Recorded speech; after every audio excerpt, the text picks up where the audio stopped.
बिस्मिल्लाहिर्रहमानिर्रहीम, अस्सलाम वालेकुम एंड वेरी गुड मॉर्निंग। आप देख रहे हैं न्यू पाकिस्तान और मैं हूं आपके साथ आपकी मेजबान ज़रियाब और मैं हूं आपके साथ अनवार खावर। सबसे पहले आज हम बात करने जा रहे हैं कल होने वाले मैच से मुताल्लिक, जिस पर बहुत ज्यादा तनकीद एक बार फिर से पाकिस्तानी टीम पर शुरू कर दी गई है, जो कि वाकई में बनती भी है। जो कि परफॉर्मेंस पाकिस्तानी टीम से एक्सपेक्ट की जा रही थी कि ये जो सीरीज होगी ये तो पाकिस्तान 5-0 से हार लेगा। खैर एक मैच में बारिश हो गई तो ये कहा जा रहा था कि जीत जाएगा, जीत जाएगा, लेकिन अब लग रहा है कुछ सिचुएशन चेंज होती हुई दिखाई दे रही है, क्योंकि लगातार हम 2 मैचेस जो हैं वो हार चुके हैं और अब देखना यह है कि इस सीरीज को हम बराबर किस तरह से कर सकते हैं। और पाकिस्तानी टीम की परफॉर्मेंस पर जो तनकीद है वो इसलिए भी है कि यही वो स्क्वाड है जिसने T20 वर्ल्ड कप भी खेलना है और काफी उम्मीदें थी। और यही कहा जा रहा था कि जो न्यूजीलैंड की टीम आई है वो बी या सी कैटेगरी की टीम है, लेकिन उस बी या सी कैटेगरी की टीम ने भी ये दिखाया है कि इंटेंट होना, जीतने का इंटेंट होना बहुत ज्यादा जरूरी है। खैर मैच पर तो मजीद बात करेंगे, अभी शामिल करते हैं टॉप स्टोरीज। वज़ीर आज़म शहबाज शरीफ ने अपना इख्तियार सरेंडर कर दिया। अली अमीन गंडापुर के इस्लामाबाद पर कब्जे की धमकी। पाकिस्तान 2000 अरब डॉलर की मईशत बन सकता है, एहसन इकबाल की पेशगोई। किरात का सुल्तान यो न्यूज का मुनफरिद और तारीखी एजाज। जी, इन टॉप स्टोरीज पे तो प्रोग्राम में आगे चलकर हम बात करेंगे, लेकिन प्रोग्राम का आगाज आज हमने जिस टॉप स्टोरी से किया है उस पर बात कर लेते हैं, क्योंकि जिस तरीके से वेस्ट इंडीज की जो टीम थी, न्यूजीलैंड की जो टीम थी, उसने दे के जो हमारी दुर्गत बनाई है, मारा है हमारे प्लेयर्स को, एक कैटेगरी के प्लेयर्स को, क्या किया उन्होंने कल क्रिकेट स्टेडियम में। इस रिपोर्ट में देखें 5 मैचेस की सीरीज थी जिसमें इस वक्त हम देख रहे हैं कि न्यूजीलैंड की टीम को बर्तरी हासिल हो चुकी है 2-1 से। एक मैच बारिश की नजर हो गया था। इसी हवाले से मजीद बात करेंगे स्पोर्ट्स एनालिस्ट हसनैन लियाकत ने हमें ज्वाइन किया है। हसनैन, बहुत शुक्रिया आपके वक्त के लिए।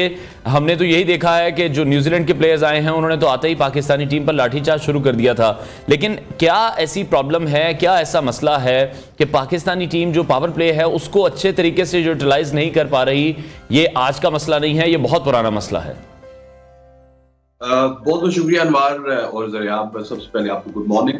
देखिए अनवार मैं बात करूंगा और फिर आपको जो है ना आपके जो फेवरेट प्लेयर है जी के हवाले से बात करें फिर मैं भी करूंगा।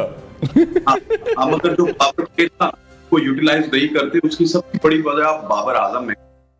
गेम है वो सी गेम है, वो सिर्फ कवर्स पे चौके लगाते हैं। अगर आप उनके छक्कों की तादाद देखें तो नहीं है। टीम के जो ओपनर्स है उनकी जो पावर रेटिंग है उसकी बात की जाए, फिर मुझे जो सबसे ज्यादा प्रॉब्लम लगता है वो साइम अयूब का प्रॉब्लम लगता है कि आप देखिए कि वो तकरीबन 16 से 17 मैचेस खेल चुके हैं, अभी तक उन्होंने 50 नहीं की, लेकिन उनका जो नो लुक पूरे पाकिस्तान को पसंद है, उनकी वजह से बिल्कुल हम आंखें बंद करके बैठे हुए। दूसरी तरफ अगर हम किसी और प्लेयर की बात करें तो उसको तो हम 3 से 4 मैचेस के बाद जज करना स्टार्ट कर देते हैं, लेकिन ये एक बहुत अनफॉर्चुनेट है। मैं समझता हूँ मेरे कि हमारी जो कल शिकस्त हुई है ना, ये एक सी टीम ने हमारी खुद साख्ता नंबर 1 टीम को, और इसकी सबसे बड़ी वजह है क्योंकि हम एक दूसरे के साथ नहीं है। हम ये समझते हैं कि ये जो टीम है, हमारे जो प्लेयर्स हैं वो ये समझते हैं कि ये उनके घर की टीम है, क्योंकि हर कोई अपनी जगह बनाने के लिए, अपनी जगह सेट करने के लिए इस वक्त लगा हुआ है कि मैं अगर मेरा थोड़ा सा पावर प्ले में मेरी गेम अच्छी है तो मैंने किसी दूसरे को पावर प्ले के अंदर ऊपर नहीं आने देना, और साथ साथ मैंने अपने दोस्त को भी अकोमोडेट करना है। चाहे उसकी गेम में मैंने रावलपिंडी में भी देखा हो कि आपने देखा कि रिजवान ने 21 गेंदों में 22 बना रहे हैं, लेकिन उसके बाद ये मिली कि बाबर आजम चाहते हैं कि अगर साइम अयूब इस तरह मुसलसल फेल होते रहे तो वो एक बार फिर रिजवान को जो है वो ओपन करवाने के लिए। बहुत अनफॉर्चुनेट है कि पाकिस्तान की क्रिकेट के साथ खिलवाड़ हो रहा है, ऊपर से लेकर नीचे तक। आप अगर टीम की बात करें, मैनेजमेंट की बात करें या फिर बोर्ड की बात करें, जिसका जहां पे दाव लग रहा है, जिसकी जहां पे पावर है, वो अपनी पावर को मिस यूज कर रहे हैं। अच्छा हसनैन, जिस तरीके से आपने कहा ना कि हमारे पाकिस्तानी टीम जो खुद साख्ता तौर पर खुद को एक कैटेगरी की टीम समझती है, कल नसीम राजपूत साहब जब हमारे साथ मौजूद थे, हम उनके साथ गुफ्तगू कर रहे थे कल के मैच के हवाले से, तो वो ये कह रहे थे कि आप खुद ही हमें बता दें कि क्या चॉइस पीछे बचती है। जितने भी हमारे बेहतरीन प्लेयर्स थे 17 के 17 लोग हमने अपनी इस सीरीज में डाल दिए, उस स्क्वाड में हमने फेंक दिए हैं और उनको कहा है कि जाएं अब जाके खेलें। और ये वाकई ये बहुत बड़ा क्वेश्चन मार्क है कि देखिए न्यूजीलैंड के पास बी और सी कैटेगरी में इतने बेहतरीन प्लेयर्स हैं, लेकिन हमारे पास बी कैटेगरी में भी कोई बेंच स्ट्रेंथ मौजूद ही नहीं है। देखिए, नसीम भाई ने जो बात की, नसीम भाई बड़े सीनियर जर्नलिस्ट हैं, वो हमेशा जब भी मेरे साथ भी आते हैं ऐसी बात करते हैं, लेकिन ज़रियाब इसका कसूरवार मैं इन करंट प्लेयर्स को समझता हूं, मैं इन 3-4 प्लेयर्स को समझता हूं जो कि इस वक्त पाकिस्तान टीम की स्याह सफेद के मालिक हैं। आप ये देखिए ना, 4-5 साल से ये हमारा हाल इस वजह से हुआ कि हमने कभी भी किसी अच्छी टीम के साथ एक तो सीरीज खेली नहीं, और जो सीरीज हमने खेली, कभी जिम्बाब्वे के साथ खेली, कभी हमने साउथ अफ्रीका की बी टीम के साथ खेली, कभी हमने न्यूजीलैंड की सी टीम के साथ खेली, कभी हमने बांग्लादेश के साथ या फिर वेस्ट इंडीज के साथ खेली। और वहां पे ज़रियाब हमने सबसे जो बड़ा काम किया वो ये किया कि हमने बाबर आजम से सेंचुरीज करवाई, हमने शाहीन शाह अफरीदी से विकेट्स जो है वो वहां पे वो लेते हुए नजर आए, फिर नसीम शाह को हम यूज करते हुए नजर आए। आपका बैकअप तब तैयार होता है जिस तरह न्यूजीलैंड ने एक क्राइसिस के वक्त में अपनी जो सी टीम है, जिसको हम सी टीम कहते हैं, मेरे हिसाब से वो सी टीम नहीं है अब, उसको भेजा और यहाँ पे आके परफॉर्म कर रहे हैं। पिछली दफा जब वो आए थे, मार्क चैपमैन को पूरी दुनिया में कोई नहीं जानता था, रचिन रविंद्रा को पूरी दुनिया में कोई नहीं जानता था।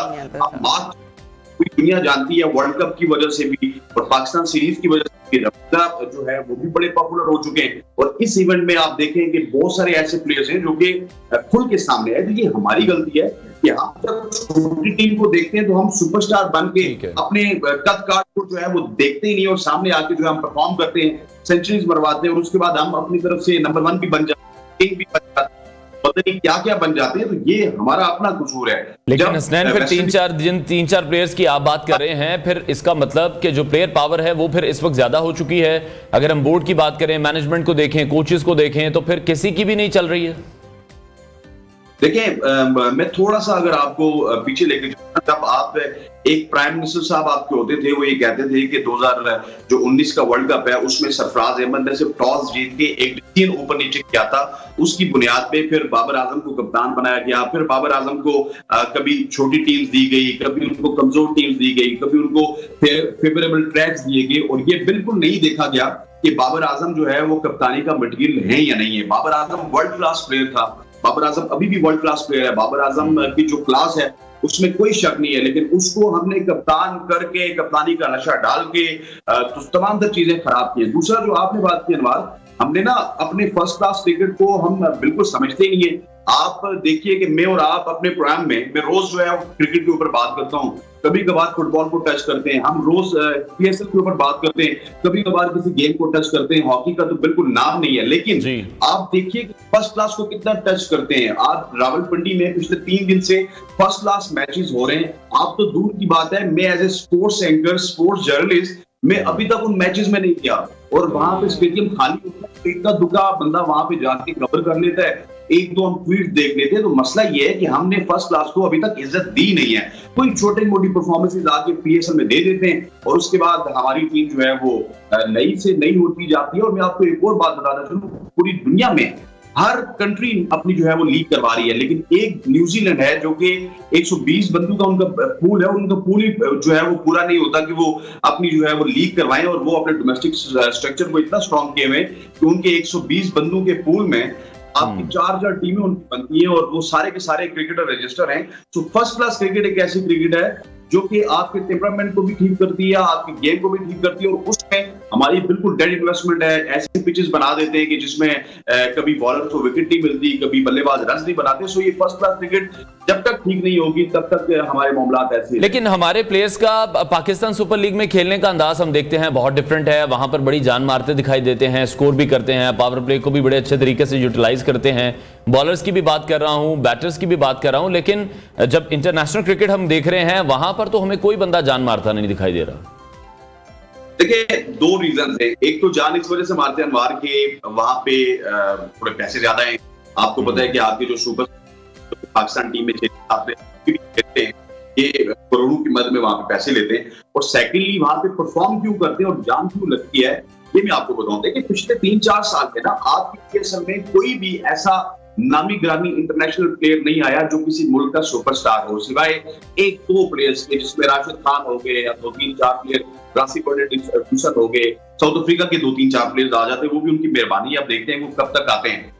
जब अब होता क्या है कि उन जिस पीएसएल में हम सुपरस्टार बनते हैं, हम सेंचुरीज लगाते हैं, हम 500 रन लगाते हैं, उसमें क्वालिटी ऑफ बॉलिंग उस तरह की नहीं होती, उसमें क्वालिटी ऑफ बैटिंग उस तरह की नहीं होती, उसमें लो क्लास के प्लेयर्स खेल रहे होते हैं, फर्स्ट क्लास के प्लेयर्स खेल रहे होते हैं, कोई काउंटी के प्लेयर्स खेल रहे होते हैं, सेकंड ईयर के प्लेयर्स खेल रहे होते हैं, और वहां पे जब सेंचुरी लगती है, वहां पे जब विकेट्स जो है वो आती है, हम वाह करते हैं कि हम भी शॉर्ट टेम्पर से लोग हैं, कल पीएसएल स्टार्ट होगी, वापस वाह करना शुरू हो जाएंगे, और उसके बाद उस प्लेयर को या फिर उसी टीम को हम जो है कोई टीम में लेके आते हैं, और उसका जो एंड रिजल्ट है वो आपके सामने होता है। देखिए, जो दुनिया है वो डिफरेंट लेवल की क्रिकेट खेलती है। जब आप लो लेवल की, लो टियर की टीमों के खिलाफ खेल के आएंगे या प्लेयर्स के खिलाफ खेल के आएंगे, तो आप अपने आप को उतना इक्विप नहीं कर सकते, और दुनिया आप देखिए कि वो आपकी कमजोरियों के ऊपर वर्क करती है। तो 2 से 3 छक्के तो आपसे खा सकती है, लेकिन रेगुलरली एक ही जगह पे आपसे एक ओवर में 25 से 30 तक नहीं खाते, बल्कि वो आपको ट्रैप करके आउट करते हैं। ये वजह है कि हम पीएसएल में तो धुआंधार रहते हैं, जो वर्ल्ड क्रिकेट है वहां पे आके हम नाकाम हो जाते हैं, काम नहीं किया होता, और दुनिया हमारी कमजोरियों के खिलाफ काम करती है और क्वालिटी क्रिकेट हमारे खिलाफ खेलती है। अच्छा हसनैन, जिस तरह से हम लोग बार बार पावर प्ले को डिस्कस कर रहे हैं, उसको करना भी इसलिए जरूरी है क्योंकि पावर प्ले में हमारे पास स्कोर बनाने के चांसेस जरा ज्यादा होते हैं, मैच का रिदम बन जाता है, मैच का बिल्कुल मोमेंटम जब बन जाता है ना, तो बाकी नीचे मिडिल ऑर्डर को खेलना भी बड़ा आसान हो जाता है। साइमा अयूब को हम देखते हैं कि वो थोड़ी सी एग्रेसिव क्रिकेट में अक्सर भी खेलते हुए नजर आते हैं, और वो कल भी खेलने की कोशिश कर रहे थे, लेकिन एक एंड पे तो हमें एक एग्रेसिव मूड मिल रहा है। दूसरे एंड पे जब हम बाबर की बात करते हैं तो वो थोड़े नपे तुले अंदाज में, मोहतात अंदाज में क्रिकेट खेल रहे थे, इसलिए भी कि क्या वो चेज करना चाह रहे थे, लेकिन फिर भी डेफिनेटली देखा चेज तो नहीं कर सके, और जब उन्हें पता था कि सारे फील्डर्स मौजूद हैं अंदर, तो गेंद को ऊपर से मारना तो बहुत ज्यादा आसान हो जाना था उनके लिए। देखिए, ऊपर से मारना जरिया रोना तो यही है कि ऊपर से मारना उनकी गेम नहीं है ना। देखिए, आज अगर इसमें साइम अयूब फेल हो चुके हैं, तो इसमें सबसे ज्यादा मैं मुरद इल्जाम ठहराऊंगा उन कप्तानों को जिनके अंडर वो खेले, और उन पार्टनर्स को जिनके साथ खेले। साइम अयूब ने अभी तक तो ओपनिंग की है रिजवान के साथ और बाबर आजम के साथ, दोनों के हवाले से मैं आपको बताऊं, न्यूजीलैंड की सीरीज में आप रिजवान को देख लें या इस सीरीज में आप बाबर आजम को देख लें कि ये दोनों टाइम टेकिंग है, ये अपना वक्त लेते हैं। उधर से अगर साइम अयूब ने 15 रन बना लिए 5 बालों पे, तो यहां से बाबर आजम 5 बालों पे या तो 7 रन बनाते हैं या 5 बालों पे 5 रन, मतलब बीच में ओवर्स खत्म हो जाए पर उनको चलने के लिए वक्त चाहिए, उनकी गाड़ी तोड़ने के लिए। ये है कि आप और अनवर पार्टनर है ना, तो आप दोनों का पेस एक तरह का होना चाहिए। अगर आप देखेंगे आप जो है वो 3 सवाल कर चुकी हैं, अनवर ने अभी 1 सवाल किया, तो डेफिनेटली आपके ऊपर फर्क पड़ेगा, या अनवर 22 फिर कर ले, आपके ऊपर फर्क पड़ेगा। तो ये पेस को मैच होगा, वहां पे अच्छे पेस से, वहां पे बाबर आजम को भी अच्छे पेस से खेलना होगा, और दिल बड़ा करके किसी तरह से उस्मान खान को, शहजादा फरहान को, या फिर हसीबुल्लाह या हारिस को, इस तरह के लड़कों को मौका देना होगा, और उनको कहना होगा कि आप जाइए एंड गो फॉर द किल। आप 2-3 ओवर्स में हमें 40 से 50 रन दीजिए, एक आउट हो जाइए। लेकिन हसनैन, बिल्कुल आप जो बात कर रहे हैं वो तो मेरा ख्याल है आप देखने वालों को, सुनने वालों को, हम सबको ये चीजें समझ आ रही हैं, लेकिन क्या ये तमाम चीजें मैनेजमेंट को, कोचेस को समझ में नहीं आ रही हैं, या हो सकता है कि आखिरी मैच में अब इस तरह का कोई एक्सपेरिमेंट कर ही लें कहीं ना कहीं? देखिए, ये सारी चीजें हमें तो समझ आ रही है, लेकिन मैनेजमेंट को इस वजह से समझ नहीं आ रही कि मैनेजमेंट जब भी कोई आती है ना, तो वो फिर स्याह सफेद के भी मालिक होते हैं, वही बंदा चेयरमैन भी होता है, वही बंदा मैनेजर है, वही बंदा आपकी टीम के साथ भी ट्रेवल कर रहा होता है, वही बंदा आपकी चीफ सिलेक्टर भी होता है। उनको समझ नहीं आती और हर बंदा अपनी अपनी बातें करते हैं। और जब आप देखिए कि कप्तान अलग बात करेगा, अलग बात करेगा, टीम अलग बात करेगा, तो इस तरह होंगी नहीं होगा जब तक आप डेटा ड्रिवन टीम नहीं बनाएंगे, जब तक आप मामला तब तक जो है वो आप अच्छी टीम नहीं बना सकते। ठीक है। और अभी मतलब अभी जो 17 रुकनी स्क्वाड अभी खेल रहा है, उसमें आपको क्या लगता है बेस्ट पेयर ओपनिंग का कौन सा आपकी नजर में है? फखर जमान के साथ आ जाएं, साइम अयूब, उस्मान खान के साथ आ जाएं, क्या स्ट्रेटजी होनी चाहिए? देखिए, फखर जमान को तो हमने तबाह किया जब हम वो ओपनर थे, अच्छा परफॉर्म कर रहे थे, उनको तीसरे चौथे नंबर पे लाया गया, रिजवान और बाबर को ओपन बनाया गया। आज फखर जमान की टीम में जगह नहीं बनती। अभी अगर बात की जाए तो आप लेफ्ट आर्म और राइट आर्म कॉम्बिनेशन के साथ जाएं, साइम अयूब के साथ जाएं, उस्मान खान के साथ जाएं।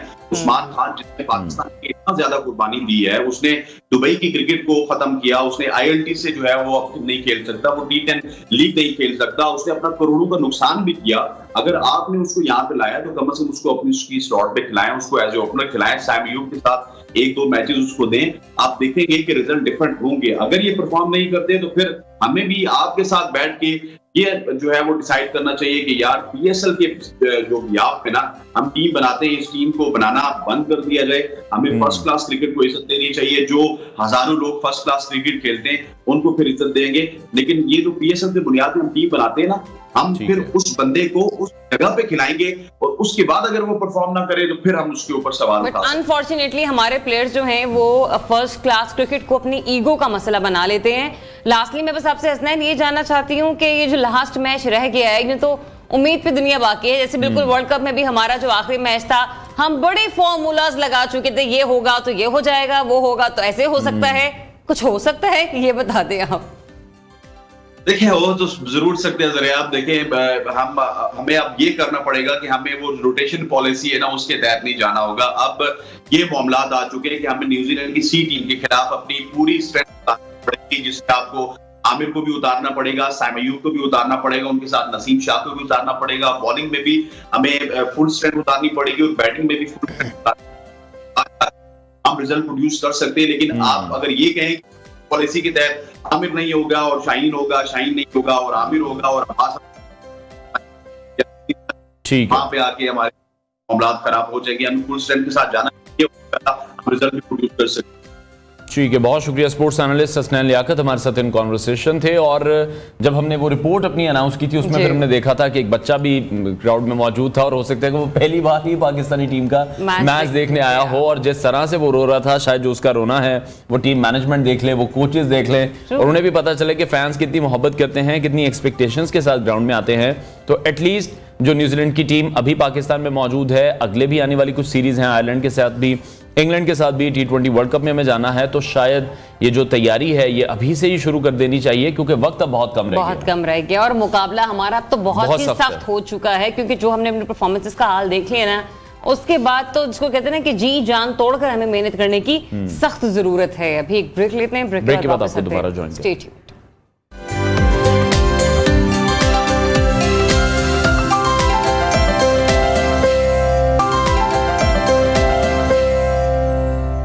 जी वेलकम बैक। ब्रेक के बाद बात कर लेते हैं कुछ सियासी मामलात के हवाले से, क्योंकि वज़ीर-ए-आज़म शहबाज शरीफ और चीफ जस्टिस ऑफ पाकिस्तान दोनों ने कराची के खानों के मुतालिक अपनी पसंदीदगी का इजहार किया है। और हम देख ही रहे हैं कि कराची में ताजरों से खिताब में वज़ीर-ए-आज़म ने कहा था कि सऊदी अरब के सरमायाकार पाकिस्तान आने वाले हैं, आप इनको निहारी खिलाएं, कबाब खिलाएं, आपस में बिजनेस बढ़ाएं। यानी कि वज़ीर-ए-आज़म कराची के ताजरों को खानों की डिप्लोमेसी इख्तियार करने का मशवरा दे रहे हैं। बिल्कुल, और वज़ीर-ए-आज़म शहबाज शरीफ की हुकूमत ने एक और अहम फैसला भी किया है, और ये फैसला मुख्तलिफ वफाकी वजारतों में माहिरीन और प्रोफेशनल्स तैनात करने का प्लान है।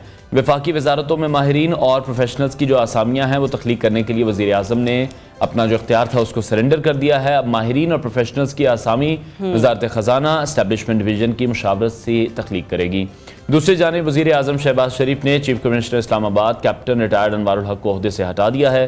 कौमी असम्बली कमेटियों की तश्कील के मामले पर हुकूमत और अपोजिशन के दरमियान पावर शेयरिंग फार्मूले का फ्रेमवर्क तैयार कर लिया गया है, जिसके मुताबिक कौमी असम्बली की 26 कमेटियों की चेयरमैनशिप हुकूमती इत्तेहाद, जबकि 11 की चेयरमैनशिप अपोजिशन को मिलेगी। बिल्कुल, और इसी तरह पब्लिक अकाउंट्स कमेटी के भी हवाले से बात कर लेते हैं कि जिसका चेयरमैन अपोजिशन और कश्मीर कमेटी का चेयरमैन जो है वो हुकूमती इत्तेहाद से होगा। और इसी के साथ साथ एहतसाब अदालत ने बानी PTI और बुशरा बीबी को रियासती इदारों और उनके ऑफिशियल्स के खिलाफ बयानबाजी से रोक दिया है। इसके अलावा पाकिस्तान तहरीक इंसाफ के रहनुमा शेर अफजल मरवतगी कहते हैं कि इमरान खान ने सऊदी अरब से मुतालिक बयान पर मेरी सरजनिश की है, मगर बात तो ये भी है कि इस बयान के बाद बानी PTI ने शेर अफजल मरवत को चेयरमैन पब्लिक अकाउंट्स कमेटी जैसी अहम जिम्मेदारी के लिए नामजद भी किया था। अब वज़ीर आला पंजाब वैसे तो हर रोज ही हमने देखा है कि मीडिया लाइमलाइट का हिस्सा होती है, मगर कल तो बहुत ही अनोखा अंदाज अपनाया उन्होंने। अनवार बिल्कुल ऐसी है, उन्होंने पुलिस की वर्दी पहनकर हमने देखा कि वो ट्रेनिंग कॉलेज में मौजूद थी चुंग में, लेडी कांस्टेबल की पासिंग आउट की तकरीब से उन्होंने खिताब भी किया। लेकिन उसके बाद जो तनकीद का सामना सोशल मीडिया पर इस वक्त उन्हें करना पड़ा है वो आम आवाम की तरफ से भी है, वो अपोजिशन की तरफ से भी है, और कहीं अभी वैसे खबर अभी शोर शायद होनी है कि मैंने सोशल मीडिया पर ही पढ़ा कि कोई दरख्वास्त भी इनके खिलाफ मुकदमा दर्ज करने के लिए जो उन्होंने वर्दी पहनी है जी, कि इसको कोई पहन नहीं सकता जी। इसके अलावा वजीर आला जो खैबर पख्तूनख्वा हैं वो ये कह रहे हैं कि अगर हमें हक ना दिया गया तो हम हुकूमत को गिराएंगे और फिर इस्लामाबाद पर कब्जा कर लेंगे। तो जो वज़ीर आला KP हैं उनके बयानात हमेशा से ही ऐसे रहते हैं जैसे हम किसी दुश्मन मुल्क की फौज के सरबराह की कोई बातें सुन रहे होते हैं या संजय दत्त की कोई फिल्म देख रहे होते हैं। तो उनकी जो स्टेटमेंट्स हैं वो भी बहरहाल समझ से बाहर हैं। इसी हवाले से मजीद बात करेंगे सीनियर तजिया ताहिर मलिक साहब ने ज्वाइन किया। मलिक साहब बहुत शुक्रिया आपके वक्त के लिए। सबसे पहले वज़ीर आज़म के और चीफ जस्टिस के हम देख रहे हैं जो खानों के शौक हैं, कराची के खाने उन्हें बड़े पसंद आ रहे हैं, खासतौर पर कराची की निहारी की बात हो रही है, हलीम की, बिरयानी की। इसलिए वजीर आजम ने कराची के ताजरों को खानों की डिप्लोमेसी इख्तियार करने का मशवरा भी दिया है। आपको लगता है लाइटर नोट पर ये एक अच्छा मशवरा है? हाँ, इसमें कोई बुराई नहीं है जी, मगर जो आप उम्र गुजारते हैं फिर आपको समझ आती है कि असल मजेदार चीज तो डॉलर है या रियाल है। तो मेरा लिए उनको लेने के लिए अच्छा एक फार्मूला के असल जो कहते हैं ना आखिर पंजाबी आखिर तो बेसिकली डॉलरों पे रखी है ना, तो पाकिस्तान के लिए इस वक्त जो सिचुएशन है उसमें सरमायाकारी जो है बड़ी इंपॉर्टेंट है। और इस हवाले से जो आजकल पाकिस्तान की सारी जो रिलेशनशिप चल रही है चाइना से, ईरान से, सऊदी अरब से, तो उसके पीछे जो सबसे बड़ा फैक्टर है वो सरमायाकारी है, पैसा है। क्योंकि पाकिस्तान एक इकोनॉमी जमूद का शिकार है और हम मनी जनरेशन नहीं कर रहे, हम एक्टिविटी नहीं पैदा कर रहे, हम खुद हमारी कोई पैदावार नहीं है, हम एक किस्म की जमूद एक स्टैग्नेंट इकोनॉमी है। तो उसको स्टिमुलेट करने के लिए आपको बाहर से पैसा चाहिए। तो उस हवाले से एक अच्छा तरीका है, लाइटर तरीके से उन्होंने बात की है, तो मेरा लिए ईज ओके, इसमें कोई बुराई नहीं है। मलिक साहब, अच्छा एक और अहम मामला, वफाकी वजारतों में तैनाती का इख्तियार हमने देखा कि साबिक दौर में बानी पीटीआई ने अपने पास रखा हुआ था, अब ये इख्तियार वज़ीर आज़म ने सरेंडर कर दिया है। आपको लगता है कि ये एक बाकायदा प्रोसीजर है और इसी के जरिए ही तैनातियां होनी चाहिए? देखिए, दो चीजें हैं। इसकी वजह यह है कि हमेशा जो हेल्दी पॉलिटिकल कल्चर्स होते हैं वहां पे पॉलिटिकल पार्टी के पास अपने एक्सपर्ट होते हैं। अगर आपको याद हो, इमरान खान साहब का एक बहुत बड़ा एक हाइपोथेसिस था 25 साल कि जनाब हमने पाकिस्तान की इकोनॉमी का एक प्लान बनाया है। बल्कि मियां आतिफ से शायद प्रिंसटन यूनिवर्सिटी के एक प्रोफेसर हैं, मुझे खुद याद, उन्होंने कहा कि मेरे पास बड़े एक्सपर्ट्स हैं। मगर उन्होंने अपनी जिंदगी, जब उनकी हुकूमत थी तो उन्होंने 5 वजीर खजाना और 5 सेक्रेटरी खजाना बदले थे। मैं ये कोई खान पे तनकीद नहीं कर रही, उनका भी यही हाल है, पीपल्स पार्टी का भी यही हाल है। तो पार्टीज पॉलिटिकल स्ट्रगल के साथ अपने साथ एक्सपर्ट्स बनाती हैं, मीडिया एक्सपर्ट्स, कानून के एक्सपर्ट्स, आईटी के एक्सपर्ट्स, मौसमियात के एक्सपर्ट। तो हमारे यहाँ तो होता है कि आपने इलेक्शन जीतना है, एमएनए बनना है, एमपीए बनना है और उसके बाद एसएचओ पे कंट्रोल करना है। ये हमारी सारी पॉलिटिक्स इस पे खत्म हो जाती है। जो पार्टी की लीडरशिप होती है वो या रावलपिंडी या वाशिंगटन या रियाल से मिल मिला के वजीर आजम बन जाती है। तो एक्सपर्ट तो होता कोई नहीं हमारे पास। तो मेरा लिए इनको कुछ समझ आ गई है कि यार मुल्क भी तो चलाना है ना, दुनिया का 5वां बड़ा मुल्क। तो इसमें असल जो तनकीद करना चाह रहा हूँ कि हमारी, आपको जिस तरह कई दफा ये बात हुई है कि बाहर की दुनिया में अपोजिशन को कहा जाता है गवर्नमेंट इन दी वेटिंग। मतलब होता है कि आपकी एक्सपर्टी बन रही है, आपका शैडो वजीर खजाना है, आपका शैडो वजीर इतलात है। तो हमारे एक्सपर्टी का रुझान ही कोई नहीं है। अभी आप टैक्स पेयर पे इतना बड़ा बोझ डालेंगे, नई जॉब्स आएंगी, नए लोग आएंगे। मगर एक चीज थोड़ी सी अच्छी है कि चलो शहबाज शरीफ ने कहीं तो आगे ना थोड़ा सा अपना पावर अपने हाथ से निकाली, क्योंकि एक वजीर आजम 24 करोड़ को कहाँ उसको मैनेज करेगा। ठीक है। अच्छा मलिक साहब, आप किस तरह से देख रहे हैं? आरिफ हबीब साहब ने जब परसों वजीर आजम कराची में मौजूद थे तो उन्होंने कहा था कि जो अडियाला जेल के बासी हैं उनसे भी मुज़ाकरात करने चाहिए, हिंदुस्तान से भी मुज़ाकरात करने चाहिए। आप कुछ स्टेटमेंट थोड़ी सी डिफरेंट भी उनकी सामने आई हैं, जिस पर वो ये भी कह रहे हैं कि उन्होंने बानी पीटीआई से भी ये बात की थी और बानी पीटीआई की अपोजिशन की, उस वक्त की अपोजिशन की क़यादत के मुतालिक जो ख्यालात थे वो भी बड़े गलत थे। और आरिफ हबीब ये कह रहे हैं कि उन्होंने मशवरा भी दिया था कि बिलावल भुट्टो से भी बात करें, आसिफ अली जरदारी से भी बात करें, शहबाज शरीफ से भी बात कर लें, लेकिन उस टाइम भी बानी पीटीआई ने किसी से कोई बात नहीं की, किसी की कोई बात नहीं सुनी। आपको लगता है यही जो उनका रवैया था, आज उसी रवैये की वजह से पाकिस्तान तहरीक-ए-इंसाफ, बानी पीटीआई इस सिचुएशन में है? देखिए, पहले तो आरफ साहब की बड़ी माकूल बात है। अगर आपने इकोनॉमी को सही करना है, जिस तरह मैंने पहले भी कहा है, तो फिर आपके लिए खास एक सर्टन किस्म की आपको ना एक स्टेबिलिटी चाहिए। तो मुल्क के अंदर भी आप लड़ रहे हो, सामने सरहदों पे भी लड़ रहे हो और हर जगह आपके मसले मसाइल हो। तो जो पैसा है ना, जो मैं बार बार बात कर रहा हूँ, कि सरमायाकार जो है उसका कोई मजहब नहीं होता, उसकी कोई फीलिंग्स नहीं होती, उसके कोई जज्बे नहीं होते। उसका एक इंटरेस्ट होता है कि मैं जहां पे पैसे लगाऊं प्रॉफिट उसमें मुझे आ जाए। प्रेडिक्टेबिलिटी उसको प्रॉफिट की चाहिए। तो पाकिस्तान की अगर इस तरह की अंदर की सिचुएशन रहेगी तो देखिए, जो बिजनेसमैन है उसने बिजनेस वाली बात की है कि जनाब आप स्टेबिलिटी करें। और दूसरी बात भी आपने गौर की होगी, उन्होंने ये भी कहा था कि सामने जो भारत हमसा है उससे भी बात करें। थोड़ी सी मैं बात आपको करता चलूं कि इस हुकूमत का ये प्लान है क्योंकि इंडिया में इस वक्त इलेक्शन हो रहे हैं और इंडियन इलेक्शन हमारी तरह एक दिन के नहीं होते। वहाँ पे मेरा ख्याल शायद फार्म 45 और 47 का भी इतना मसला नहीं होता, वहाँ 3-4 महीने चलते हैं इलेक्शन के। अच्छा, उसका नतीजा है कि पाकिस्तान समझदार है, उसको पता है कि अभी इंडिया से हम छेड़छाड़ नहीं कर सकते क्योंकि मोदी हमेशा पाकिस्तान भेजता है वहाँ पे। तो मेरी जो इनसाइड है इस हुकूमत की कि ये इंडिया पे भी चाह रहे हैं कि इंडिया पे भी कोई पता नहीं कल को नया वजीर आजम बने तो हमारा वजीर आजम चला जाए, ये शहबाज शरीफ या नवाज शरीफ वहाँ चले जाए। They are fully on it कि हम इंडिया से भी ट्रेड करना चाह रहे हैं। अब जो दूसरी बात आपने की है पाकिस्तान के अंदर मेरा ख्याल बड़ा ज़रूरी है, इमरान खान एक रियलिटी है, उससे मिलना चाहिए, बात करनी चाहिए। मगर जब मैं इन लोगों से बात करता हूँ जो बड़े बड़े नाम है, उनका नाम नहीं हम ले सकते, तो वो कहते हैं यार ये तो हमारी लड़ाई नहीं, उसके साथ ये जिनकी उसके लड़ाई है वही पाबंदियां लगाते हैं। परसों आपने बयान दिया है, कल आपको पता लग गया कि वो आर्मी चीफ का भी नाम नहीं ले सकता। तो आपने अगर किसी से दोस्ती करनी है या उससे मुज़ाकरात करने हैं तो कुछ उसको दो, को थोड़ी सॉफ्टनेस पैदा करें, कुछ उसके लिए कंफर्ट पैदा करेंगे तो बातचीत होगी ना। तो एक 24 घंटे के अंदर देख लें क्या हो रहा है। तो मेरा नहीं ख्याल कि we are going towards peace, we are going towards negotiation. और हाँ, तो वैसे भी आकड़बाज आदमी है, वो तो मोला जट है, वो तो लड़ने का माहिर है, तो इस तरह नहीं काम कुछ नहीं होगा। अच्छा मलिक साहब, अब अगर हम अपनी क्या कहते हैं खारजा पॉलिसी के हवाले से बात करें, सॉफ्ट डिप्लोमेसी के हवाले से बात करें, तो आपको लगता है कि पाकिस्तान खित्ते के जो ममालिक हैं उनके साथ अपने रवाबित को बेहतर करने के लिए पहला कदम बढ़ा चुका है? जिस तरह से ईरानियन प्रेसिडेंट पाकिस्तान आए, सऊदी वली अहद भी पाकिस्तान आए, बिल्कुल सऊदी वज़ीर ख़ारजा जो थे, फिर उसके अलावा हमने देखा है कि चाइना के जो डेलीगेशन है उसका भी पाकिस्तान आना होना है, उनसे भी मुलाकातें होनी है। तो ये मामलात आपको किस तरफ बढ़ते हुए नजर आ रहे हैं? क्योंकि एक लम्हा था ऐसा कि किसी न किसी हद तक हम आइसोलेट हो रहे थे। This is very healthy. हमारी जो ट्रेडिशनल फॉरेन पॉलिसी रही है ना 75 ईयर्स, वो रही है अमेरिका।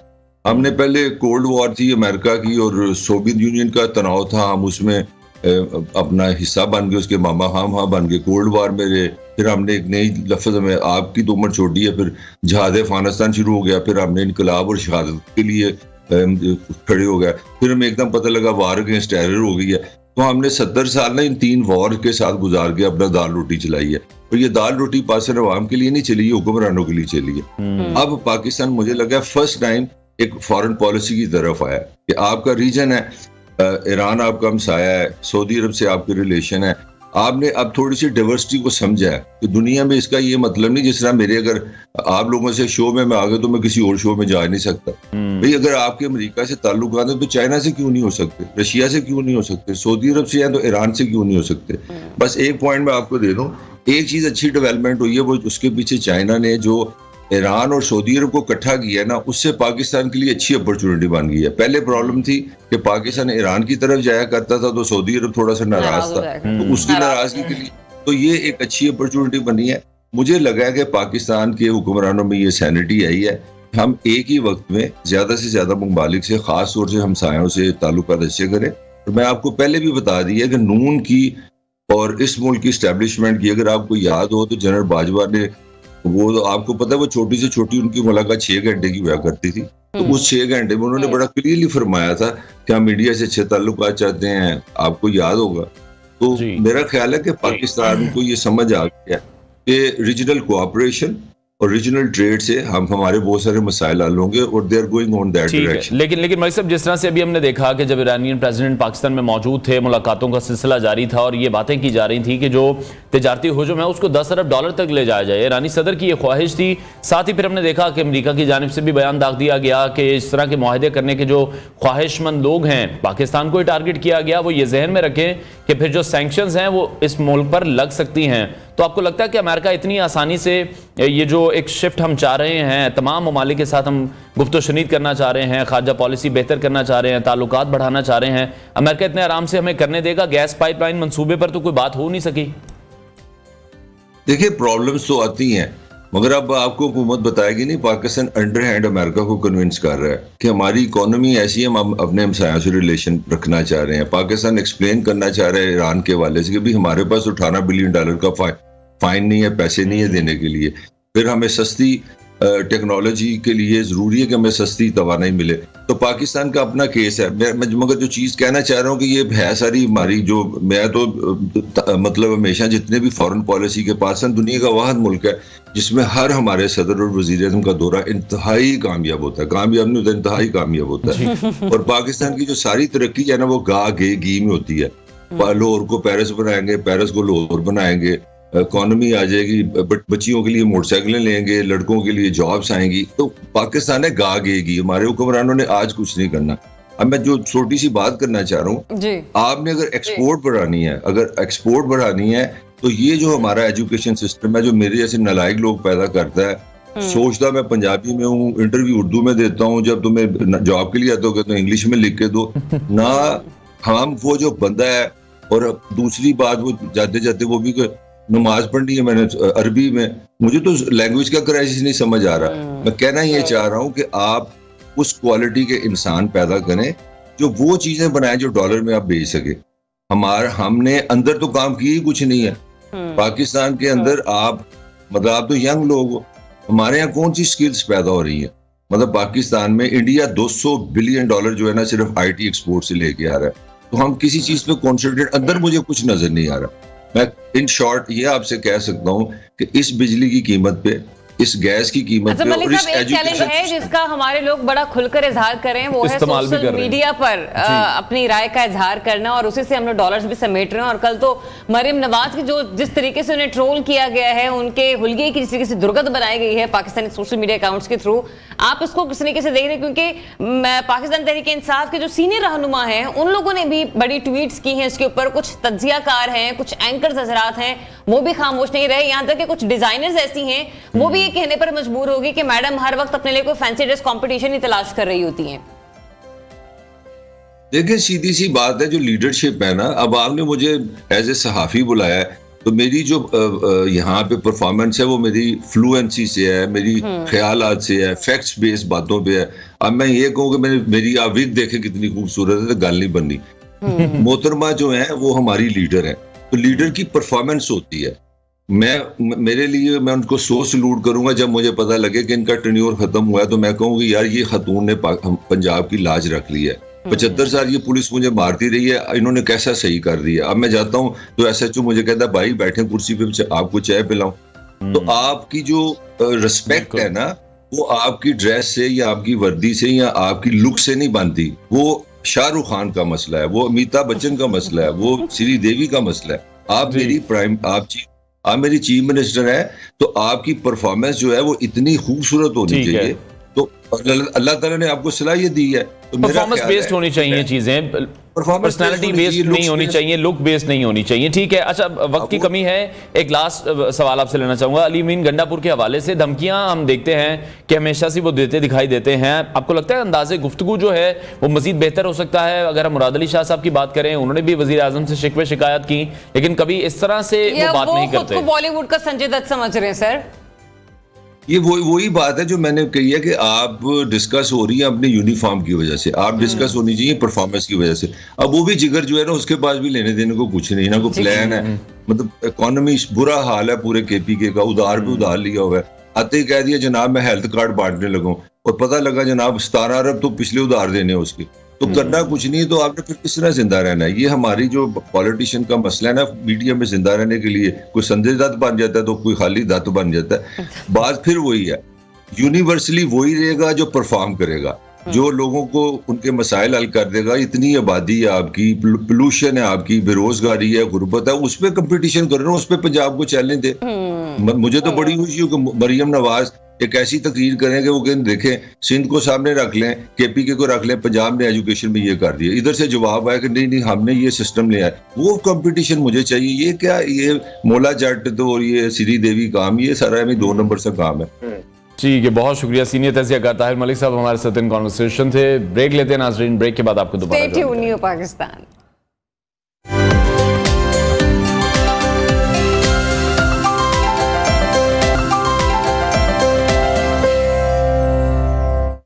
जी तो वेलकम बैक। और ब्रेक के बाद हमारा जो सेगमेंट है ये बड़ा ही प्यारा सेगमेंट है, क्योंकि जब हम इस स्टोरी को खुद भी पढ़ रहे थे तो बड़ा ही एक अच्छा मैसेज हमें भी मिला, हम अच्छी फीलिंग्स आई हमें। और अच्छा, इसको देखने के बाद मुझे ऐसे लगा कि शायद जैसे कि किसी एड का कंटेंट मैं देख रही हूँ, क्योंकि मैंने इंडियन एड्स को वैसे जरूर देखा है, लेकिन ये जो हम आपको बताने जा रहे हैं ये हकीकत है, क्योंकि बच्चों की हरकतों से उनकी तरबियत का अंदाजा होता है। जिस वीडियो को आप लोग इस वक्त देख रहे हैं इस वक्त हमारी विंडो में, इसमें यही जज्बा दिखाया गया है और ये सोशल मीडिया पर खासी वायरल भी हो रही है। इसमें किसी शख्स को किसी की मदद करते हुए देखकर सार्फिन तारीफ करने पर मजबूर हो जाते हैं। और फिर हमने देखा कि स्कूल में एक रेस का जो कंपटीशन था वो ऑर्गेनाइज किया गया था, और ड्यूरिंग द कंपटीशन आप देखिए कि एक बच्चा गिर गया है वहां पर और दूसरा बच्चा भागता हुआ नजर आ रहा है, लेकिन ये दोनों बच्चे आपस में दोस्त भी हैं। और जब वो देखता है फिनिशिंग लाइन पर पहुंचने के बाद कि मेरा दोस्त पीछे रह गया है, तो नंबर देखिए वो उसने लाइन क्रॉस नहीं की, फिनिशिंग लाइन अबूर कर सकता था, लेकिन देखिए पीछे चला वापस गया है, उसको साथ में लेकर आया है, उसका जूता वहां से उठाया है और फिर उसको लेकर फिनिशिंग लाइन क्रॉस की और दोनों एक साथ ये रेस जीते हैं। तो ये इस तरह के जो जेस्चर्स हैं और बच्चों की जो तरबियत है ये बहुत मेरा ख्याल है मायने रखती है और बहुत ज्यादा जरूरी भी है। जिस तरह से ये इसको कह लें कि तमाम बच्चों के लिए भी एक एग्जांपल सेट हो गई, जो बाकी लोग भी वहां पर मौजूद हैं वो भी बच्चे को चीयर कर रहे हैं जब उसने ये हरकत की है। तो इस तरह की जो तरबियत है वो हमें लगता है कि हमें तमाम बच्चों की मुआशरे में करनी चाहिए। ब्रेक लेते हैं, हेडलाइंस के बाद आपको दोबारा ज्वाइन करें। Stay tuned, new Pakistan.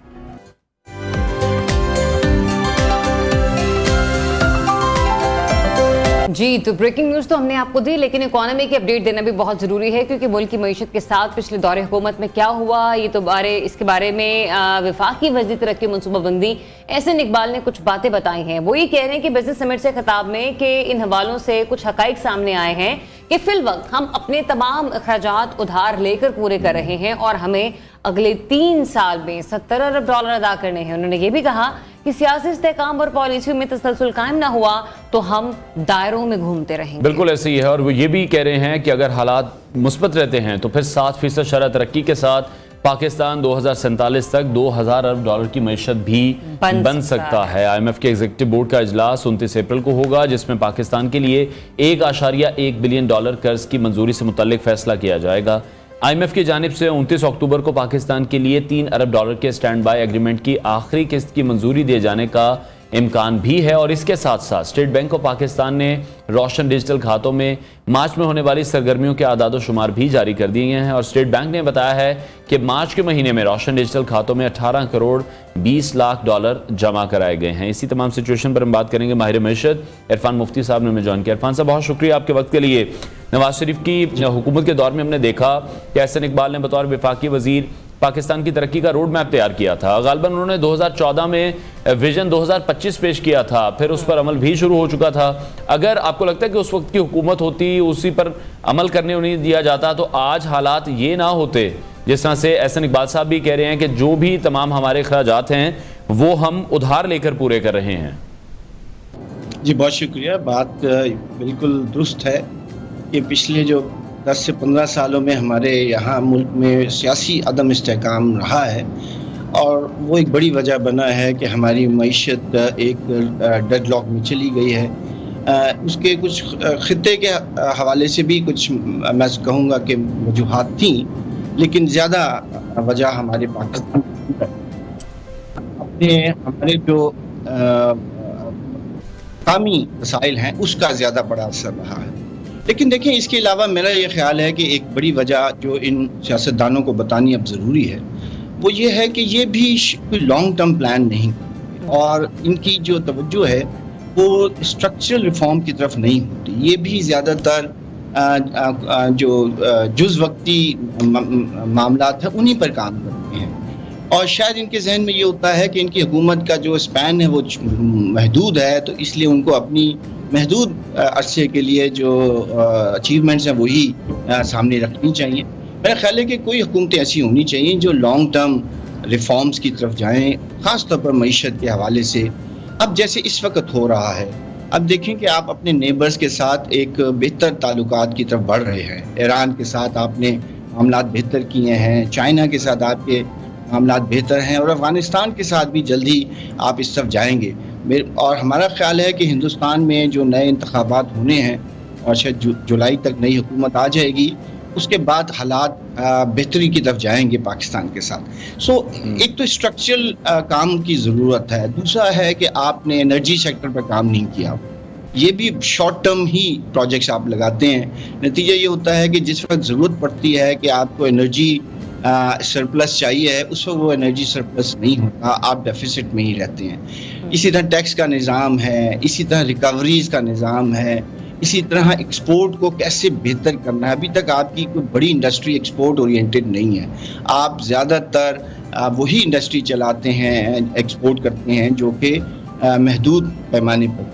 आपको एक इस साल आप जो आपने टैक्स और रिकवरी के हवाले से बात की, यहीं पे एक पॉइंट मैं ये भी रेज करना चाहती हूँ कि जो मुल्क की मौशी हालत को हम देख रहे हैं, इसको बेहतर करने के लिए मौजूदा हुकूमत धड़ाधड़ कर्ज तो ले रही है और इस बात को फख्र से बता भी रही है, लेकिन एक लंबी मुद्दत के लिए देखें तो ये कर्ज हमें फायदा देगा, लेकिन फिर हम ही ने इसको सूद के साथ वापस भी करना है। क्या ये हमारी हुकूमत के नॉलेज में है या फिर है तो वो इसको इग्नोर किए दे रहे हैं? देखिए, कर्ज लेना हमारी जैसी मईशतों की ज़रूरत होती है, लेकिन सवाल ये होता है कि कर्ज का इस्तेमाल क्या किया कैसे करना है। क्या वो कर्ज आप रोज़मर्रा मामलात पर खर्च कर रहे हैं या आप इसको लॉन्ग टर्म इन्वेस्टमेंट ग्रोथ के लिए इस्तेमाल कर रहे हैं। पाकिस्तान की इकॉनमी अभी तक ग्रोथ में नहीं गई है, अभी तक हम रिकवरी मोड में हैं और उम्मीद है कि अगर ये हालात इस तरह चलते रहे पॉलिसीज़ तो शायद हम स्टेबिलिटी की तरफ चले जाएं। स्टेबिलिटी बुनियादी बात है कि पहले आप स्टेबल हों, जब आप स्टेबल होते हैं तो फिर आप ग्रोथ की तरफ जाते हैं और उसके लिए इन्वेस्टमेंट करनी पड़ती है।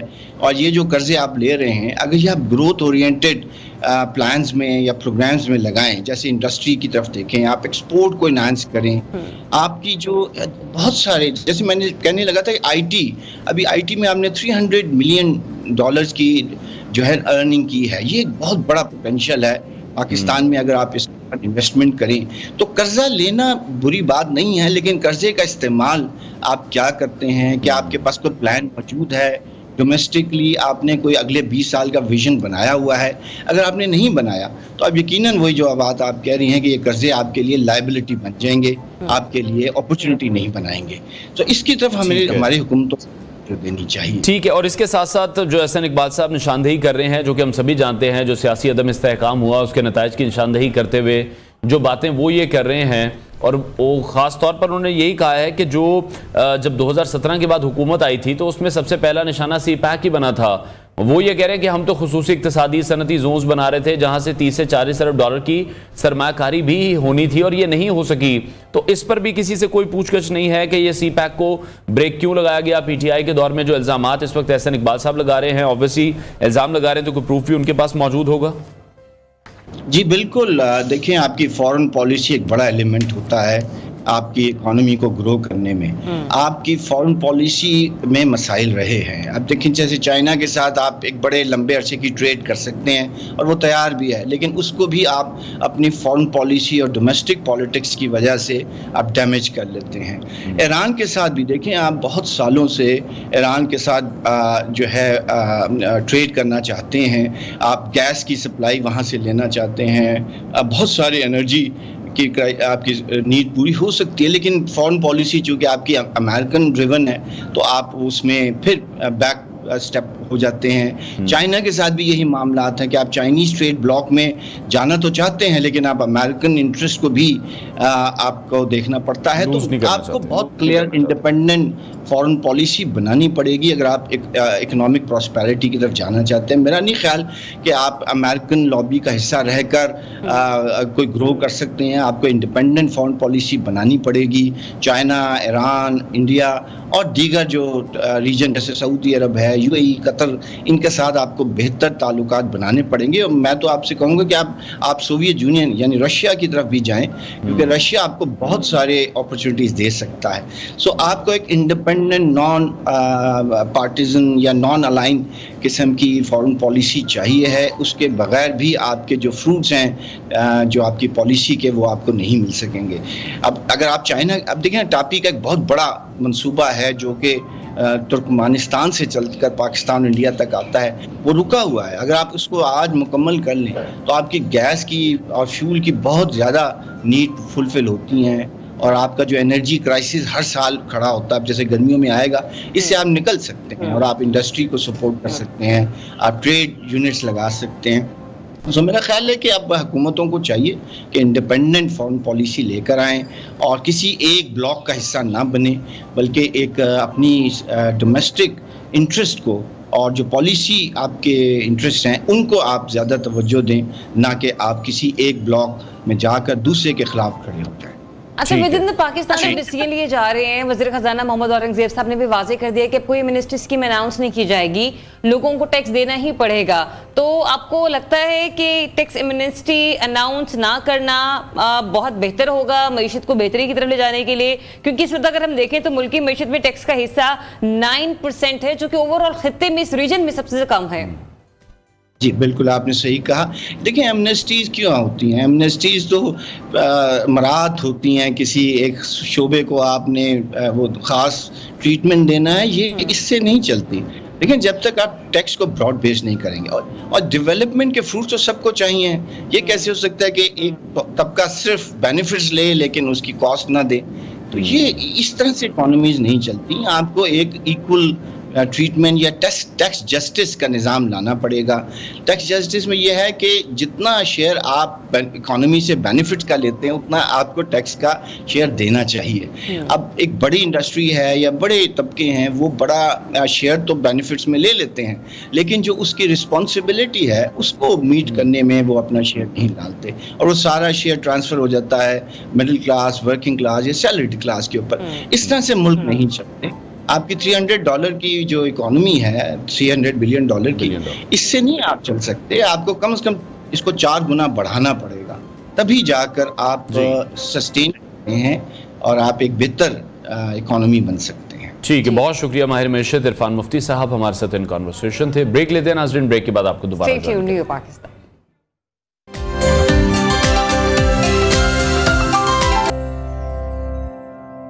किरत का सुल्तान न्यू न्यूज़ का ऐसा शानदार प्रोजेक्ट था जो खुद न्यू न्यूज़ के लिए एक एजाज़ की हैसियत रखता है और न्यू न्यूज़ को यह एजाज़ भी हासिल है कि पाकिस्तान में प्राइवेट टीवी चैनल्स में न्यू न्यूज़ ही वाहिद इदारा है जिसने मुनफरिद और मुकद्दस मुकाबला किरत का सुल्तान मुनक्किद करवाया। किरत का सुल्तान ढूंढेगा ये मुबारक सफ़र पाकिस्तान के तूल अर्ज़ किया गया और ये सफ़र 4000 किलोमीटर से ज़ायद पर मुश्तमिल था और ये हरगिज़ आसान मरहला नहीं था, क्योंकि पेशावर से कराची तक पाकिस्तानियों ने इसमें भरपूर और बढ़ चढ़ कर हिस्सा लिया। बिल्कुल, पाकिस्तान के 4 सूबों में हमने देखा कि शहर शहर किरत के सुल्तान को तलाश किया गया और फिर 600 बच्चों ने इस मुकद्दस मुकाबलों के लिए ऑडिशन भी दिया, जिसमें 81 खुशकिस्मत ऐसे थे कि जिनको सिलेक्ट किया गया। अब रमज़ानुल मुबारक के मुकद्दस महीने में बच्चों के दरमियान किरात के सुल्तान का मुकाबला हुआ, जिसकी मेज़बानी का शर्फ जनाब अली मोहसिन नकवी साहब को हासिल हुआ और इस मुकाबले की निगरानी और जजेस के फ़राइज़ जो थे वो सर अंजाम देने का शर्फ जनाब कारी मोहम्मद अफजल ईमानी, जनाब कारी खालिद हमीद काज़मी और जनाब कारी ज़कीउल्लाह कैफ़ी, जनाब कारी बाबर कादरी, जनाब कारी वजूद अली आज़ाद साहिबान को हासिल हुआ और फिर 3 खुशकिस्मत बच्चों ने इन मुकाबलों में नुमाया कामयाबी समेटी। बिल्कुल, कोयटा के मोहम्मद अली वो खुशकिस्मत शख्सियत थे जिन्होंने किरात के सुल्तान का सहरा अपने सर पर सजाया। कोहाट से ताल्लुक़ रखने वाले हमादुल्लाह ने दूसरी पोजीशन हासिल की और मर्दान के हुसैन शाह ने तीसरी पोजीशन हासिल की। अब बात करते हैं उस शानदार शख्सियत के बारे में जिन्होंने इन मुकाबलों में खुसूसी दिलचस्पी दिखाई। जी हाँ, हम बात कर रहे हैं जनाब मुबीन आरिफ जट, सुन्नी इत्तेहाद काउंसिल से ताल्लुक़ रखने वाले पाकिस्तान तहरीक इंसाफ के हिमायत याफ्ता MNA हैं, जिन्होंने मुस्लिम लीग नून के खुर्रम दस्तगीर को आम इंतखाबात में तारीखी शिकस्त से दो चार किया था। किरात के सुल्तान में हवाले से उनकी खुसूसी दिलचस्पी भी रही। आज मुबीन आरिफ जट साहब हमारे साथ मौजूद हैं, उनसे भी इस हवाले से मजीद बात करेंगे और साथ ही साथ इस शो के जो होस्ट करते रहे हैं अली मोहसिन नकवी, उनसे भी मजीद बात करेंगे। मुबीन साहब, बहुत शुक्रिया आपके वक्त के लिए। पहले तो ये बताइएगा कि किरत का सुल्तान न्यूज़ का एक बहुत बड़ा प्रोग्राम था, इस मुकद्दस प्रोग्राम के हवाले से आप क्या कहना चाहेंगे? जी अस्सलाम वालेकुम जी, सबसे पहले तो जी आपका शुक्रिया कि आपने मुझे मौका दिया आपके साथ गुफ्तगू करने का। जी रमज़ान का बबरकत महीना हर मुसलमान के लिए बड़ा अजीम है और हर मुसलमान की ख्वाहिश होती है कि वो रमज़ान के महीने में जो नेकियां और जो अल्लाह ताला की कुर्बत जो है वो हासिल कर सके। ये जो आप लोगों का प्रोग्राम था और जिस तरह से आप लोगों ने नौजवानों की और बच्चों की हौसला अफजाई की है, जो लोग दीन से कुर्बत रखते हैं उन्होंने बड़ा इसको जो है वो अप्रिशिएट किया है, और ख़ास करके बच्चों की जो दीन से मोहब्बत करते हैं उनकी हौसला अफजाई करने से मेरे ख़्याल से उन लोगों के बच्चों के दिलों के अंदर भी और बच्चों के अंदर भी बड़ी मोटिवेशन आएगी। बच्चे भी जो है वो दुनियादारी और ये नफ्सा नफसी के आलम में जो आजकल हालात हैं, अच्छी बात है, अपने दीन की कुर्बत भी जो है वो बड़ी लाजमी है, और मेरे ख्याल से हर मुसलमान का जो है वो मकसद यही है दुनिया के अंदर आने का, और बच्चों को जो है उनका हौसला अफजाई करना बड़ी अच्छी बात है जी। बिल्कुल, host of the show Ali Mohsin से भी बात कर लेते हैं। मोहसिन, ये बताइएगा कि आपको इस प्रोग्राम की मेज़बानी का शर्फ हासिल हुआ, और कई बार ऐसा हुआ कि प्रोग्राम मैंने खुद भी देखा सहरी के औकात में, यकीनन एक मेज़बानी की फ़राइज़ सर अंजाम देना किसी भी ऐसे प्रोग्राम में बड़ी ही यूँ कह लीजिए कि महारत का काम है। अल्फाज पर उबूर हासिल होना अरबी के, ये भी बड़ा ही एक यूँ कह लीजिए कि बहुत बड़ा काम है। क्या एहसास थे आपके, कितने खुशगवार लगा आपको इस प्रोग्राम को होस्ट करना, एक्सपीरियंस कैसा रहा आपको ओवरऑल? ये अल्लाह सुब्हानहू व तआला की तरफ से तौफीक थी जो कि हमारे शामिल हाल रही, और इसके साथ साथ अंसार मीडिया नेटवर्क और सीरी यूनिवर्सिटी के खुदा ने हमारे दिल में ये बात डाली कि इस माह मुबारक रमज़ान में, जहाँ पर आपको पता है बहुत सारे शो होते हैं और जिस शो का रमज़ानुल मुबारक से कोई ताल्लुक नहीं, रमज़ानुल मुबारक अल्लाह की मेज़बानी का महीना है, हम सब मेहमान हैं, कुरान के नुज़ूल का महीना है, और इस महीने में हम दूसरी चीज़ों पे वक्त अपना ज़ाया करते हैं, लेकिन जिस चीज़ को खुदा ने इस माह मुबारक में भेजा और जो जिसके ऊपर बहुत ज़्यादा अहमियत देनी चाहिए था, और हमने अल्हम्दुलिल्लाह पहली मरतबा पाकिस्तान के अंदर इतना बड़ा मुकाबला किया जिसमें जिस लेवल का ये मुकाबला था, इस लेवल का मुकाबला आज तक पाकिस्तान में नहीं किया। इसकी मैं थोड़ी एक्सप्लेनेशन दे देता हूँ, और वो ये है कि अमूमन जब क़िराअत के कॉम्पिटिशन होते हैं तो जो क़ुर्रा हज़रात हैं वो अपनी मर्जी की आयात तैयार करते लाते हैं, उसके अंदर एक्यूरेसी ऑफ प्रोनाउंसिएशन जिसमें तजवीज़ और तलफ़्फ़ुज़ को देखा जाता है, मेलोडियसनेस जिसमें आप उनके खुश अलहानी को देखा जाता है, और ease and expertise in delivery के आराम से उसको अदा करें, तकल्लुफ़ ना हो, चेहरे में बल ना हो, ये चीज़ें सिर्फ देखी जाती हैं। अच्छा, ये जो मुकाबला हमने करवाया ये इंटरनेशनल लेवल पर, इसमें एक चौथा फैक्टर था जिसको हम वक्त को चुका करें, यानी कारी को आयत का तर्जुमा भी आना चाहिए, उसको ये पता होना चाहिए कि जुमला कहाँ से शुरू हो रहा है, कहाँ पे खत्म होना है। ठीक है अली, हमारे साथ ही मौजूद रहिएगा। जो अव्वल नंबर पर आए थे इस मुकाबले में और जो सेकंड पोजीशन जिन्होंने ली थी मोहम्मद अली और हमादुल्लाह, वो भी हमारे साथ ही टेलीफोन लाइन पर मौजूद हैं। मुबीन साहब, मैं आपसे जानना चाहूँगा, कुरान की किरत के हवाले से अगर हम देखें तो किसी भी चैनल पर इतना बड़ा प्रोग्राम जो था उसको ऑर्गेनाइज नहीं किया गया, ये एजाज न्यूज़ को ही मिला है। बहुत से ऐसे चैनल्स हैं जो ये कर सकते थे, लेकिन हम ये देखते हैं कि या तो फिर वो गेम शो तक महदूद रहते हैं, या फिर अगर ज़्यादा से ज़्यादा बात भी की जाती है कुछ सिंगिंग का मुकाबले शुरू कर दिए जाते हैं, उनके लिए स्पॉन्सर्स भी बहुत ज़्यादा मिल जाते हैं। ऐसे प्रोग्राम को ऑर्गेनाइज नहीं किया जाता।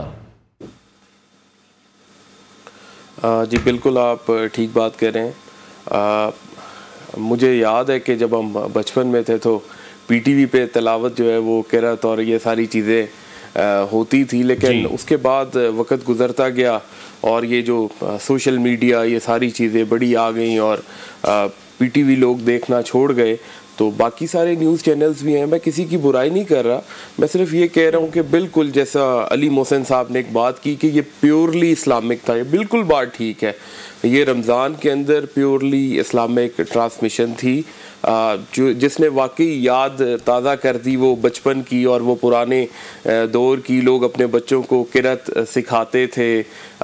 बिल्कुल मुकाबले अब तो किधर, अब तो मुकाबले गाने के, शायरी के और 100 तरह के मुकाबले हैं। वाकई किरत का मुकाबला बड़ी एक अच्छी चीज़ थी, बड़ा मतलब कि आप लोगों ने एक अच्छा इनिशिएटिव लिया। मतलब मैं कहूँगा ये बिल्कुल जो हम चीज़ भूल चुके थे उसे दोबारा आपने याद करवाया, मतलब कहते हैं मुसलमानों को थोड़ा सा जगाया जी। अच्छी बात है जी, मैं तो बड़ा इसे अप्रिशिएट करता हूँ जी, ये बड़ा अच्छा है जी आप लोग जो कह रहे हैं जी, और जो किया आपने ख़ास तौर पर। मैं कहता हूँ ये रमज़ान के अलावा भी चलता रहना चाहिए। इससे जो हमारे बच्चे मदरसों में हैं या मदरसों से बाहर भी हैं, मतलब कि ज़रूरी नहीं है कि मदरसों के अंदर ही किरात जो है, और मेरे ख्याल से पूरा साल इस तरह की एक्टिविटी होती रहनी चाहिए और हमें इसे जो है वो करना चाहिए थोड़ा उजागर इस मामले को भी। देखिए आप गानों वाले प्रोग्राम हो गए या दूसरे शायरी वाले हो गए, वो भी मैं नहीं उसे, चले मैं बुरा किसी को नहीं कहता, लेकिन वो भी तो चलते हैं ना, जिसे भी चलते रहना चाहिए। और हर माशाल्लाह बड़ा अच्छा रिस्पांस मिला मुबीन साहब हमें, और आपने जिस तरीके से सपोर्ट प्रोवाइड की इस प्रोग्राम को ऑर्गेनाइज करने में। बेशक कुरान का पैगाम एक अफाकी और इंसानियत के लिए है, एक अफाकी पैगाम है। इस हवाले से आप क्या मैसेज कन्वे करना चाहेंगे जो लोग आपको सुन रहे हैं, आपको देख रहे हैं इस वक्त?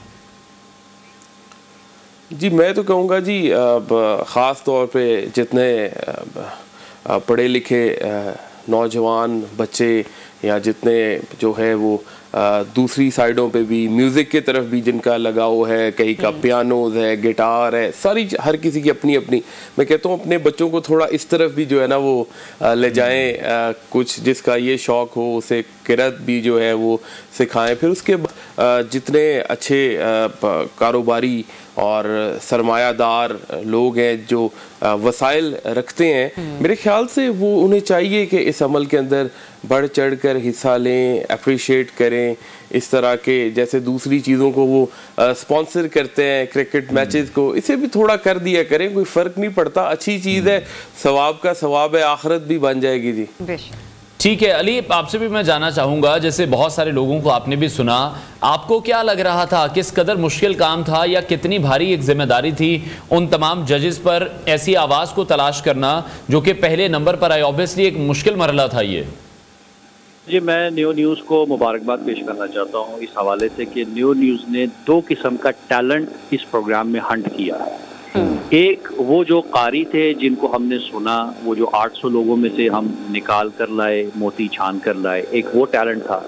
दूसरा टैलेंट जो न्यू न्यूज़ ने हंट किया वो गैर मशहूर कारी, यानी उमूमन जो टीवी टेलीविजन के ऊपर स्क्रीन के ऊपर देखे जाने वाले कुर्रा हजरात है वो आपको पता है गिने चुने हैं, लेकिन ये जो छुपा हुआ टैलेंट था हमारे मुल्क के अंदर जिनको हम जजेस के तौर पर लाए, डॉक्टर अफजल ईमानी जो कि PhD हैं क़िराअत व फ़नून में, यानी ये जो हम कुरान पढ़ते हैं अच्छी आवाज़ में किस तरह से, उसके साथ साथ उनके पास इजाज़त है कि कुरान को वो ठीक भी कर सकते हैं, तस्हीह कर सकते हैं, उसकी ऑथेंटिसिटी को दे सकते हैं। तो इसके साथ काज़मी साहब थे हमारे पास जो मिस्र से क्वालिफाई करके आए, इसी तरह हमारे पास बाकी जो हो रहा थे। तो ये जो टैलेंट हमने हंट किया है 2 तरफा टैलेंट, एक कंटेस्टेंट था, दूसरा जजेस भी, और जजेस ने जिस तरह से अपनी सलाहियतों को हमें दिखाया है और यहाँ पे जिस तरह से वो बल्कि पार्टिसिपेट करते रहे बच्चों के साथ। आप देखें कि एक मरतबा कारी बैठती कहते हैं कि आपने ये चीज़ कभी नहीं पढ़ी, और एक मरतबा वही जज उसको पढ़ के सुनाता है कि इसको आपने इस लेवल पे लेके जाना था और अपनी आवाज़ को दिखाता है। और ये आपको पता है पूरे माह मुबारक के रमज़ान में रोज़े की हालत में, और वो सारा कुछ बहुत सख्त होता है, लेकिन अल्हम्दुलिल्लाह ये जो टैलेंट हंट न्यू न्यूज़ ने किया है वाकई इसके लिए मुबारकबाद देनी चाहिए।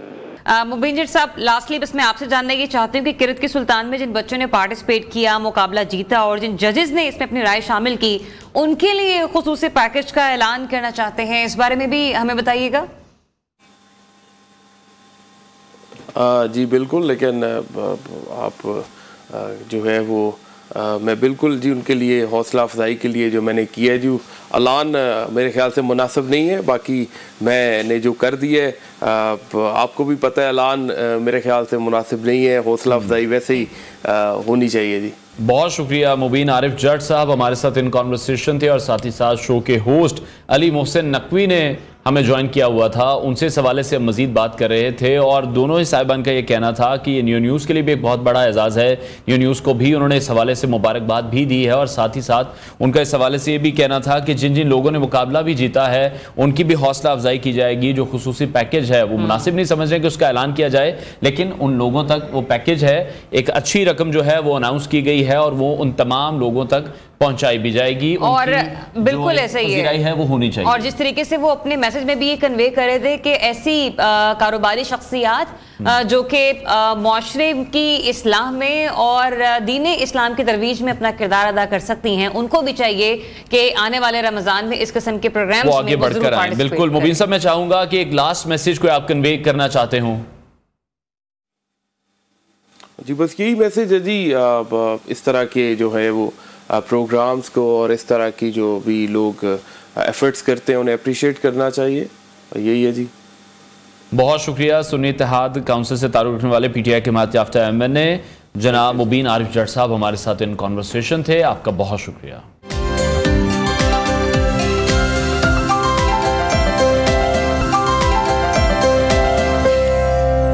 Welcome back. तो जनाब अभी चंद रोज पहले ही दुबई में एक मुकाबला हुआ जिस मुकाबले की गूंज पूरी दुनिया में सुनाई दी और मेरे ख्याल से पड़ोसी मुल्क भारत में कुछ ज्यादा ही जोर से सुनाई दी गई। इस मुकाबले से पहले एक तारीखी थप्पड़ की आवाज बहुत देर तक गूंजती रही। आप समझ तो गए होंगे कि हम किसकी बात कर रहे हैं और आज कौन है हमारे साथ। तो बिल्कुल फख्रे पाकिस्तान और फख्रे बलोचिस्तान शाहजेब रिंद ने भारतीय खिलाड़ी को वाज़ेह शिकस्त से दो-चार किया और इस जीत की आलमी सतह पर भी खूब पजीराई हुई। बिल्कुल ऐसी है। कराटे कॉम्बैट के ये मुकाबले हैं जहां पर पाकिस्तान ने भारत के राणा सिंह को 2-1 से शिकस्त दे दी थी। आज हमारे साथ मौजूद हैं शाहजेब रिंद, उनसे भी इस हवाले से मजीद बात करेंगे।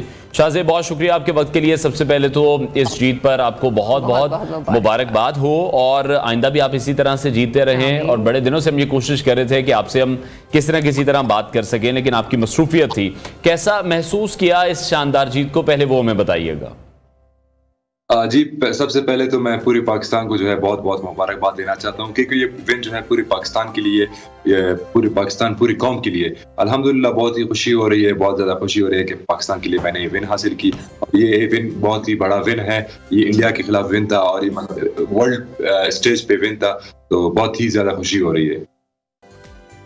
अच्छा शाहजेब, ये बताइएगा, ये तो बहुत वाज़ेह था कि आपने जिस तरीके से अपने मुखालिफ को चारों शाने चित किया, क्योंकि वो बड़े इगोइस्टिक थे, बड़े ही गुरूर में डूबे हुए हमें नजर आ रहे थे और इंतहाई पुरतमाद अंदाज में आपने जिस तरीके से इस मामले को टैकल किया और फिर माशाल्लाह जो कामयाबी आपको मिली, तो मुझे लगता है एक बात सिर्फ एक थप्पड़ तक की नहीं थी, आपका गुस्सा में निकला नहीं था, वो सारा गुस्सा जो था ना आपने अंदर अखाड़े में उतार दिया।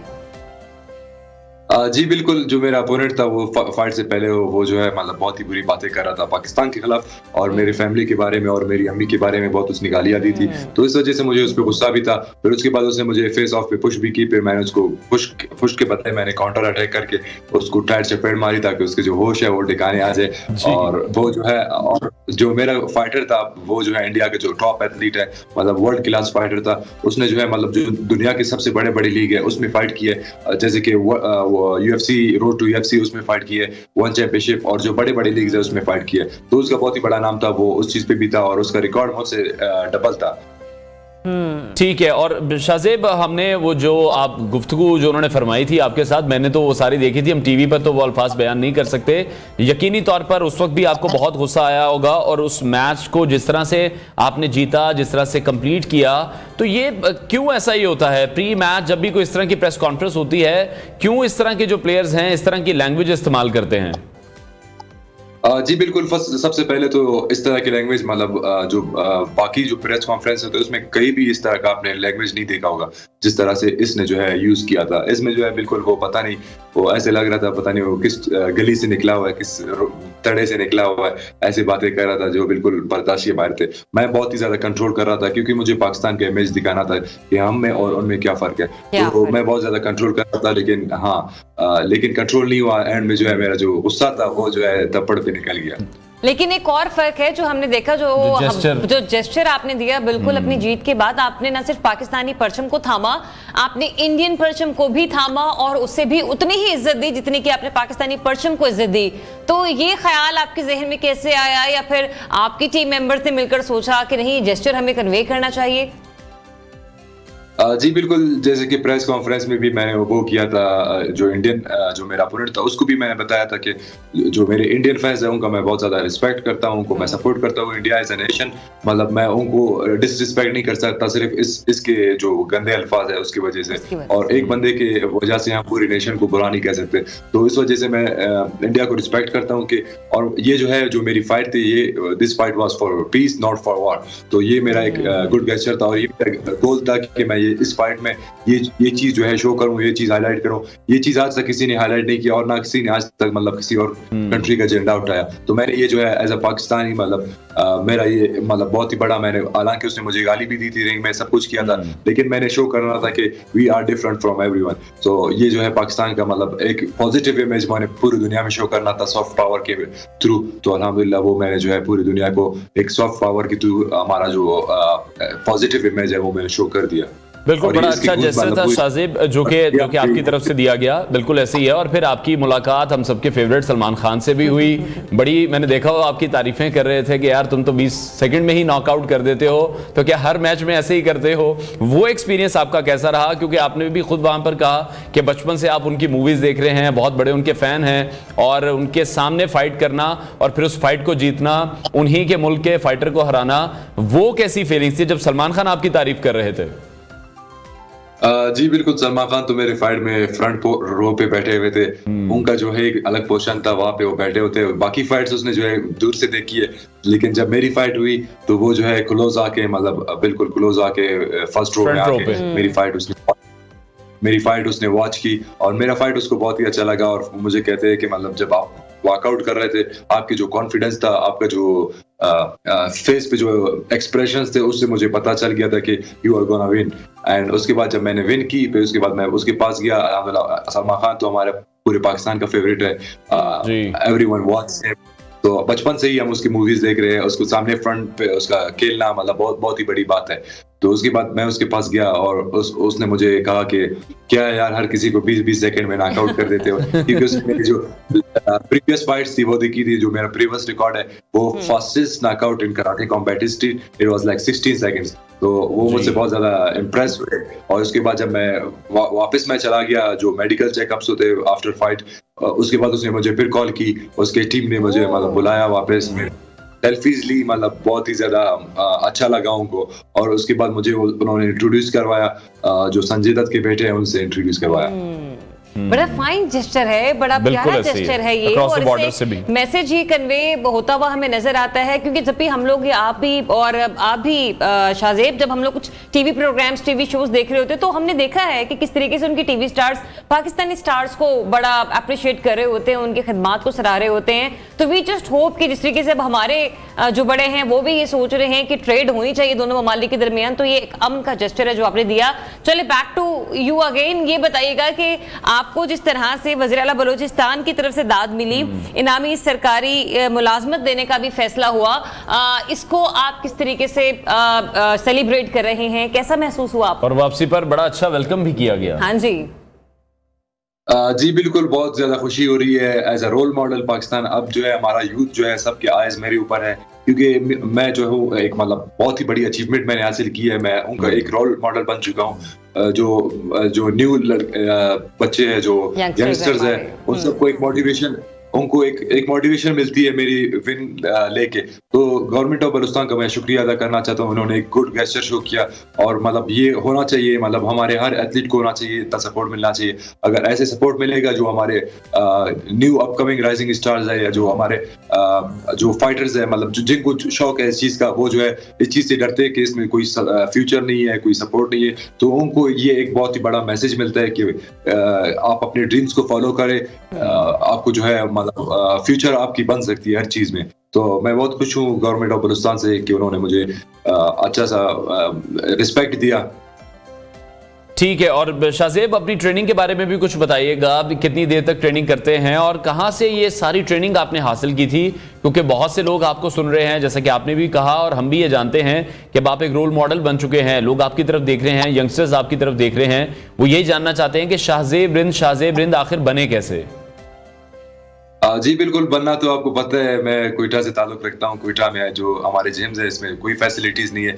जब मैंने किया था, हम फ्लोर पे ट्रेनिंग करते थे, जहाँ पे हमारे पास मेट भी नहीं होता था, ना हमारे पास शूज होते थे। मतलब फ्लोर पे हम एक दूसरे को उठा के रेसलिंग पे मतलब सर के बल गिराते थे, और हमारे मतलब पूरी बॉडी में चोट्स होती थी। हमारे जो पैर थे वो छिले होते थे, क्योंकि फर्श पे ट्रेनिंग करना मतलब इट्स नॉट पॉसिबल। अगर आप बाहर के जो फाइटर्स है उनको ये कहोगे, वो आपके ऊपर हंसेंगे, वो मतलब वहाँ पे ट्रेनिंग करेंगे नहीं। हमारा बचपन ऐसे ही गुजरा है। अगर हार्ड वर्क के थ्रू हम गुजरे, और इस चीज से हम निकल के मतलब अगर मैं इस यहाँ से निकल सकता हूँ तो why not you. So everyone can do it. तो यहाँ से मैं निकला हूँ अल्हम्दुलिल्लाह। अमेरिका में जो टॉप के एथलीट्स है, वर्ल्ड क्लास एथलीट्स है, उनके साथ कम्पीट करना, क्योंकि आपको पता है वो बचपन से ही उनका मतलब एक ऐसा सिस्टम है, एक ऐसा मतलब जिम्स है उनके पास, उनको किसी चीज की जरूरत नहीं, दे हैव एवरीथिंग, और फैसिलिटीज उनके पास है, साइंस उनके पास है। मतलब वो ट्रेनिंग करते थ्रू साइंस के, मतलब हर चीज उनको पता होता है। हम जो है मतलब यहाँ से निकलना और जो है रोटी खाना, फिर भी शाहजेब देसी तरीकों से भी जो आपने ट्रेनिंग ली है वो काबिल तहसीन है। मतलब उसको जितना अप्रिशिएट किया जाए उतना कम है। आप तो हमारे आने वाली नौजवान नस्ल के लिए रोल मॉडल हैं, लेकिन आपका भी तो कोई होगा। जी मेरे जो है बहुत ज्यादा रोल मॉडल्स है। उसमें मतलब MMA चैंपियंस है जो खबीब है, और कॉनर मैग्रेगर है, वो मेरे रोल मॉडल्स है। और बॉक्सिंग में जो है प्रिंस नसीम हमीद, वो मेरा रोल मॉडल है। तो एज अ फाइटर मैं जो है हर किसी को वॉच करता हूँ। I have a lot of good fighters, like I watch everyone and I learn from them. तो ये एक नहीं है कि मतलब आप एक बंदे से एक चीज सीखोगे। मेरा ये होता है कि मैं एक बंदे से एक चीज, और मेरा जो ट्रेनिंग है वो मैं YouTube से सीखी ज्यादातर। मतलब ज्यादातर मैंने जो हमारे ट्रेनिंग, मैं सारे YouTube पे वीडियोस वॉच करके और अपने जो है ट्रेनिंग को मैंने जो है इम्प्रूव किया है उसमें। ठीक है। और अभी आपने खबीब का नाम लिया, तो खबीब से कभी मुलाकात हुई आपकी? जी बिल्कुल, उनकी टीममेट से मुलाकात हुई है। उसका जो मैनेजर है वो मेरी फाइट्स भी देखता रहता है। लास्ट जो मेरी मैक्सिको में फाइट हुई थी उसमें भी उसने मुझे कॉल की थी फाइट के बाद, और मुझे उसने बहुत ज्यादा मतलब कांग्रेचुलेशंस किया था। और जो खमजत चिमाएव है उसका कोच, वो भी मेरा कोच है, वो मुझे स्ट्राइकिंग सिखा रहा है। तो अल्हम्दुलिल्लाह I am in good hands. ठीक हो गया। तो अभी जो आने वाले कंपटीशंस हैं उस बारे में भी बताइएगा। कौन सा नया कंपटीशन है जिसकी अब तैयारी कर रहे हैं, और जो वर्ल्ड टाइटल है उस पर भी नजरें जमाई हुई हैं आपने?